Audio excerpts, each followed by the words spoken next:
talk about their new database-aware storage capabilities within Tintri VM Store, but we couldn't get that organised in time. So what we're going to do is follow up with that next week on Tuesday. But today, what I'm going to do is give you a bit of an insight into what Tintri are deploying now with their new database-aware storage platform. So let's kick off then and see a little bit about it. So first of all, Tintri have been quite unique in the way that they've deployed storage for virtualized environments for some time, and we've worked with them since they came into the UK. And it's always been about reducing the amount of effort that you need to maintain and manage the infrastructure, but also to give you the best performance. And this has been taken over now into the database side of things. If we look at some of the key things that we're trying to do around this, and what we've got is to think about three different areas. The first is the DBA's perspective, and what the DBA is looking for is, he's got no time and limited skills with the actual infrastructure, the storage components of it. So really wants it to be very limited what he needs to do that. Also, on the database side of things, they don't want slowdowns. They want to have the same level of protection without any impact on the performance of the database when you're doing things like snapshots and those kind of things. Another thing is visibility.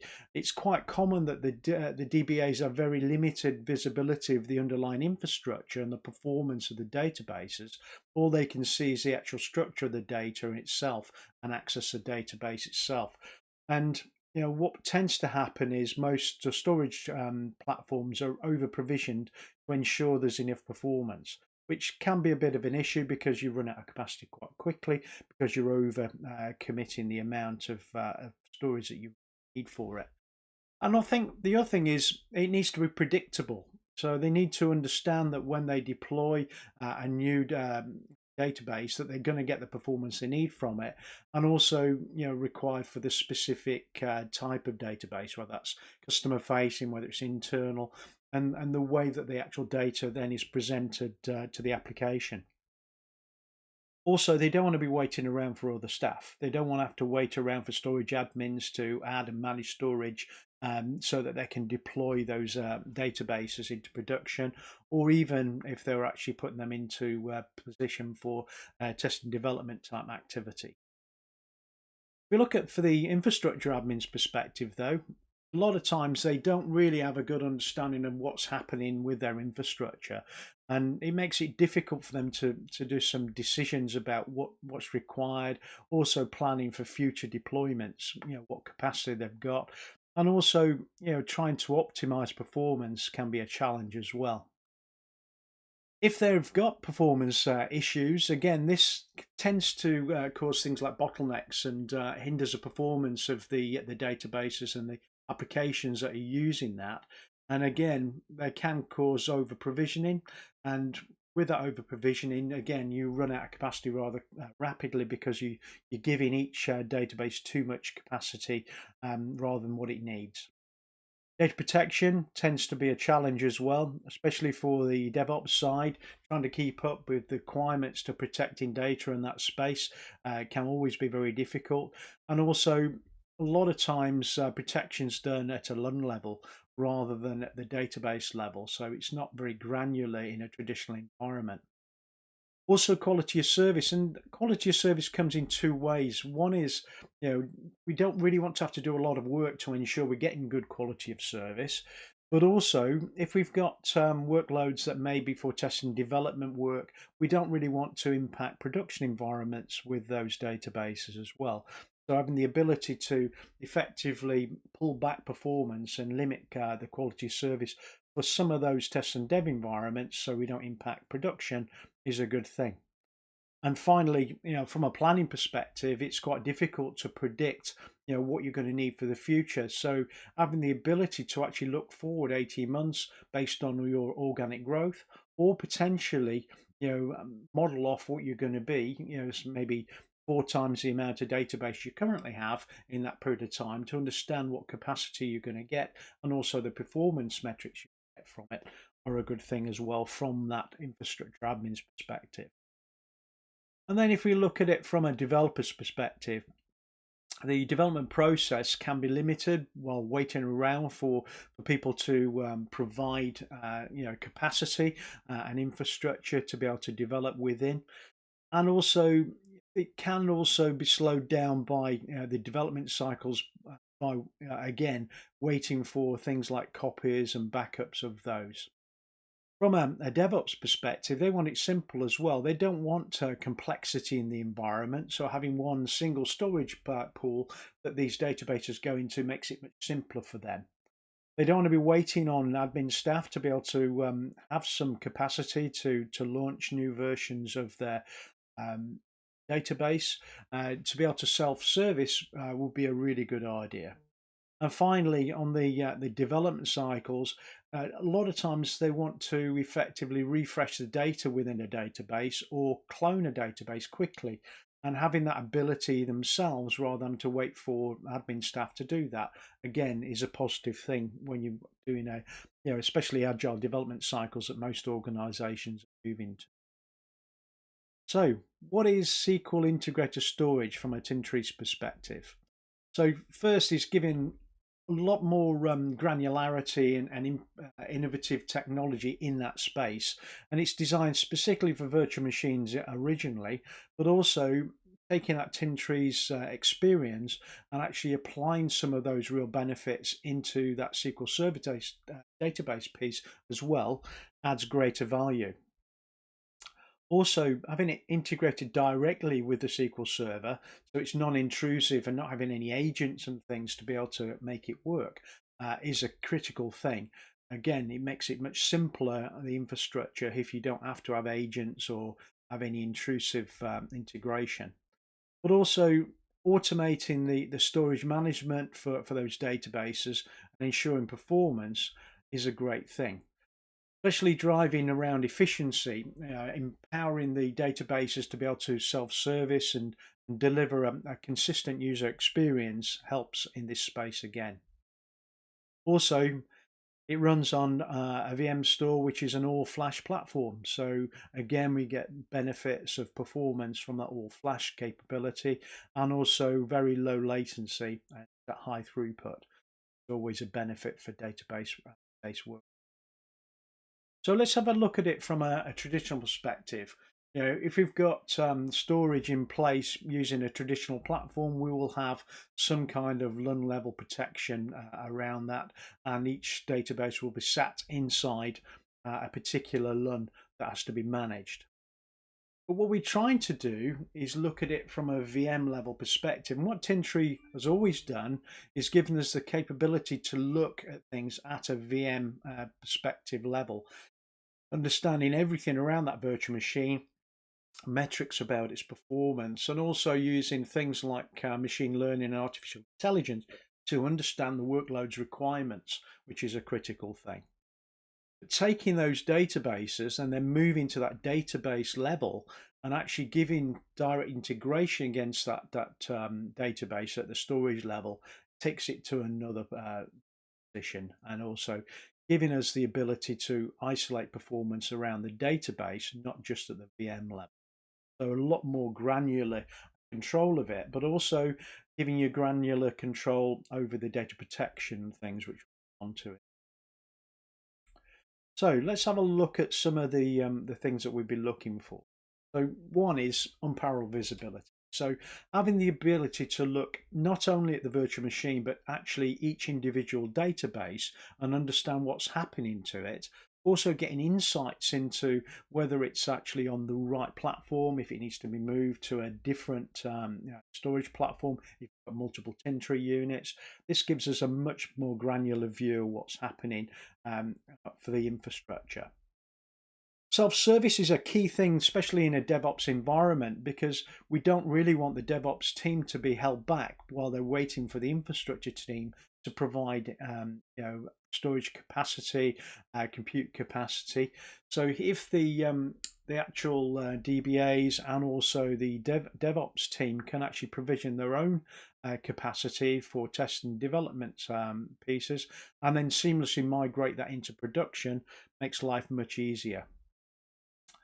Also, real-time and predictive analytics make a big difference here. One, in real time, understanding what performance we're getting from those databases, if there's any impact from the network compute and any other resources across the end-to-end piece is really important to understand where we've got bottlenecks, where we're getting delays.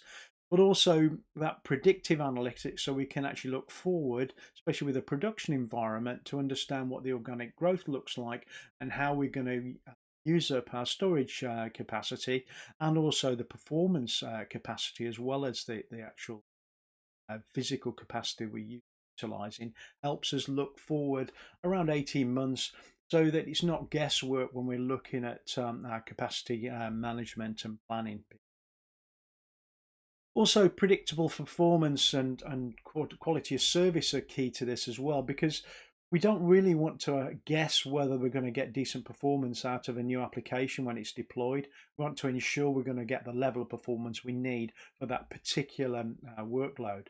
And with the Tintri environment in a traditional VM workload, it actually calculates what the requirements are for that workload and updates it as the actual workload changes through time. So it's looking at really how much read-write capacity and the amount of latency that's developing, and ensuring that every workload gets the best performance. But this is taking it to another level, looking at it specifically to each individual SQL database and ensure we're getting the best performance out of it.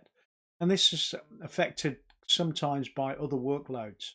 You've heard the term noisy neighbor, where you get another workload is taking too much resources from the storage platform and saps other workloads service.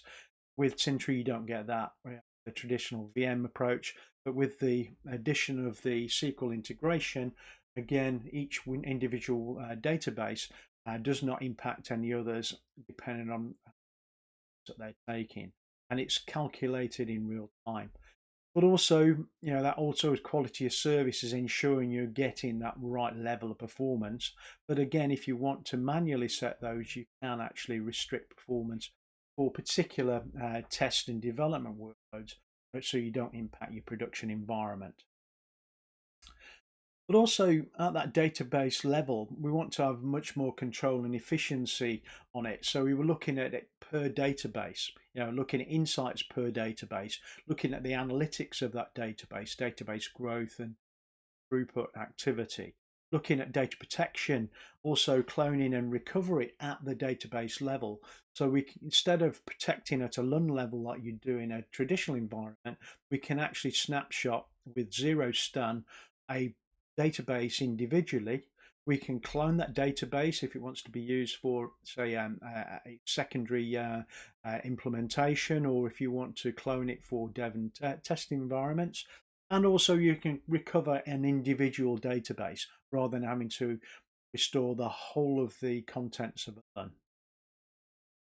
Also, it's fast. It's cost efficient as well for development, because one of the key things is having that ability to instantly create databases, cloning them, replicating them. So you've got that access to some database capacity, and the data resides in that for testing or development work. And that zero impact on the performance of the production environment is key as well. And we don't want to use any space. So that zero space utilization from a cloning perspective, because of data dedupe and cloning, saves us lots of space in that place until we start to deviate from the original cloned space. It saves us a lot of capacity when we're actually doing development work.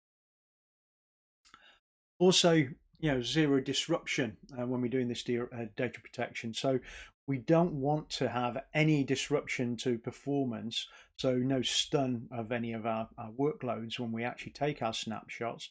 But we also want to make it policy based, so we can actually specify a particular policy, whether that be hourly, 4 hourly, daily, for our snapshots for each individual database, depending on the priority of that database.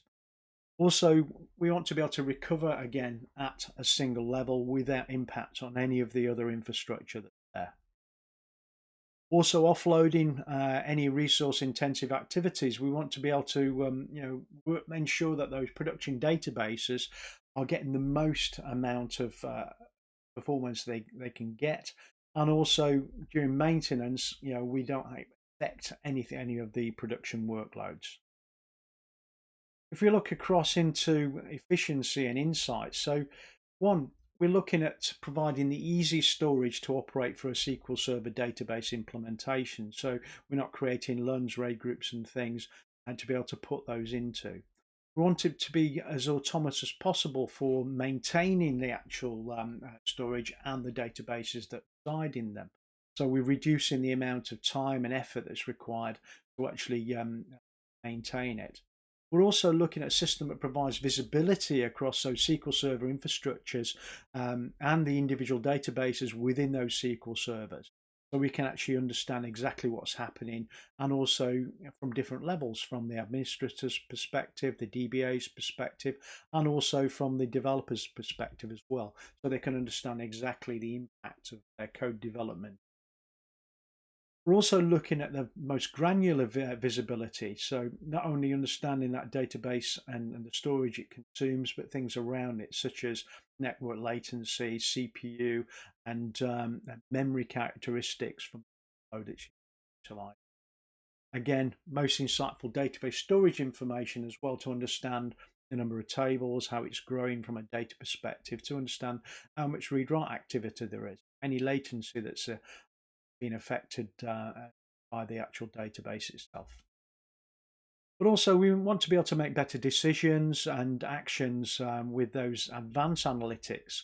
So what we can do now is understand everything across that stack that's affecting our SQL databases. But also we want to be able to see it in real time and see some capacity metrics as well, and see those visuals for each database and the database file that we've got on the system. It's also the only system that enables us to plan resources and budget for 18 months. I mentioned earlier that we can actually use predictive analytics to look forward at organic growth, but also to model out increases in the amount of databases, as well as other workloads that we might add on to the structure. And it'll also take account of the CPU and memory utilization from the compute side, so we can understand performance from that side as well.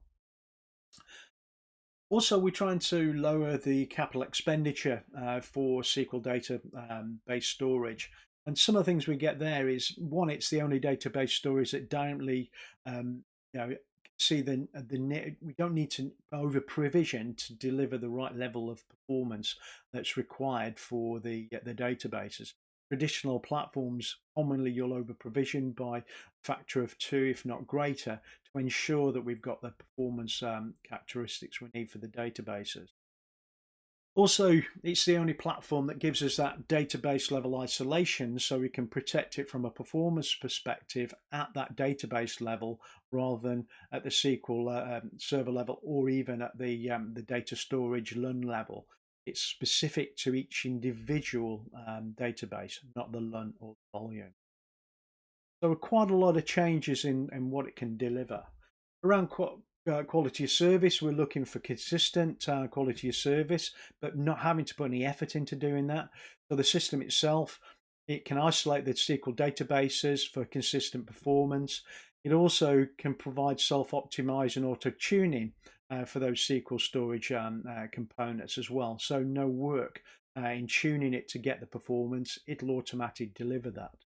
But on the data protection side, what we're trying to do is provide instant zero-stun snapshots at the database level, so we can be very granular in what we protect and how we protect it, and also setting different policies depending on what we want to do. It's also that restore level as well. So if we want to restore, we want to restore at the lowest granular level rather than a complete LUN or volume. In this case, we can actually restore a specific database without any performance impact on any of the other database or other workloads on the system. And then finally, we're looking at cost-efficient development. It's the only system that can instantly create clones of individual databases at the database level that can then be used by the DevOps teams to actually continue their development or testing requirements. It's also the only one that can give you a refresh database in a few seconds rather than many hours it takes, which delays the development process. Also, finally, what we're trying to do is giving each developer their own database in a sandbox environment, and can do this in under 60 seconds, protect the rest of the production environment from what's happening in the DevOps activity.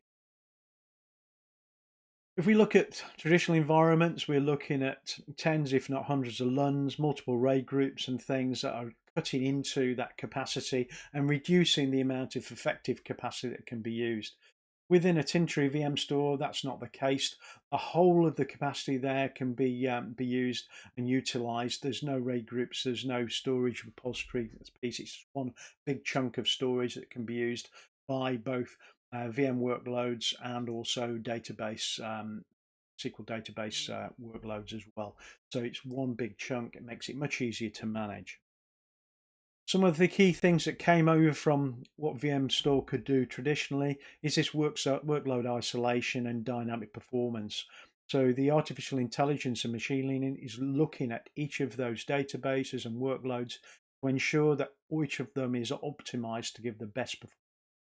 It's looking at it in real time, modifying the characteristics all the time to ensure we get the best performance.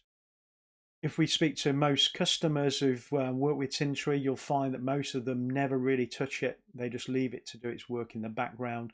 They find that they don't have any issues around performance for any workloads. And it tends to be the platform most organizations feel comfortable putting any type of workload on without considering the impact it might have on other workloads on there. And there is zero administration time. Some organizations are measuring their monthly activity on administration with Tintri in less than a minute. Very low touch. But that real-time and predictive analytics is a key thing. It helps us in troubleshooting, so understanding where latency or issues are across the whole of the stack, whether it's on the compute, network or storage pieces, and quite quickly delving down into it. It also helps us optimize performance to ensure we're getting the right level for the workload that's required, and also planning the future. Looking forward 18 months and understanding what your current organic growth is being affected by time, but also look at it if you're modeling out different workloads. And this is not just for the SQL database, it could be also looking at things around VDI and other workloads in that period on the same set of infrastructure. Developer velocity is key. We need to ensure that development is agile and moves with the requirements of the business.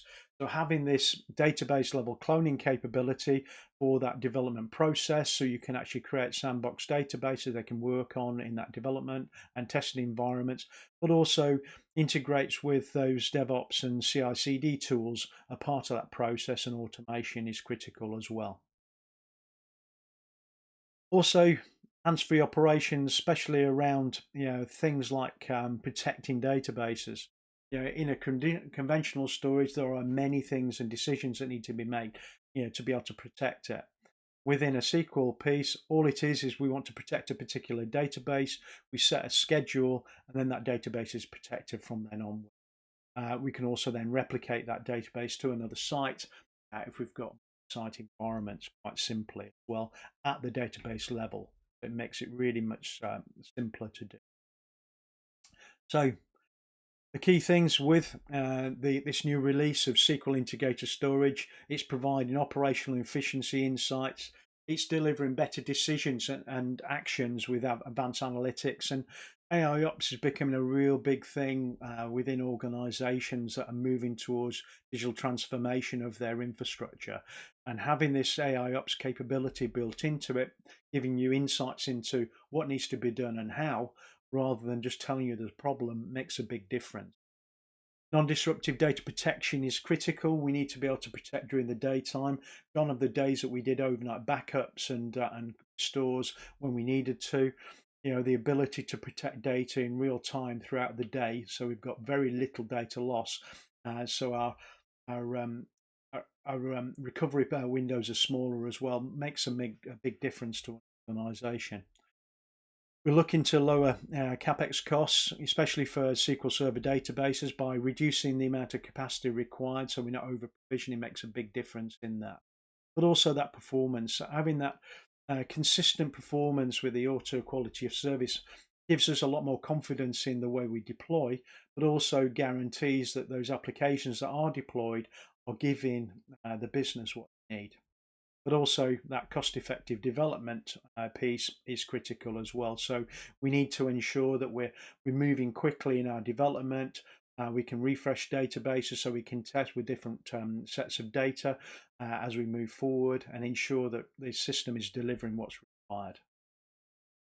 Thank you very much for your time today. A little bit longer than we normally do. Well, around 26 minutes. We normally do about 15 minutes on a Tintri Tuesday talking about specific areas.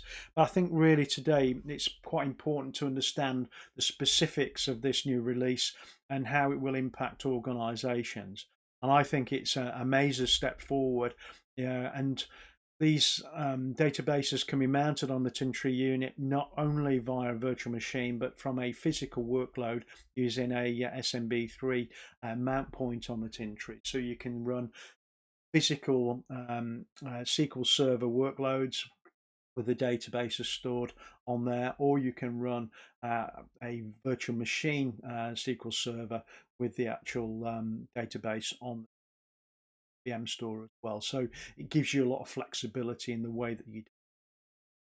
Hopefully that's been of use. Like I say, we're going to get one of the production product managers on next Tuesday to talk in more depth and how they've come about it, what the release means, and also talk about some early day adopters at Tintri customers utilising it as well. Thank you very much, and hopefully you've enjoyed today.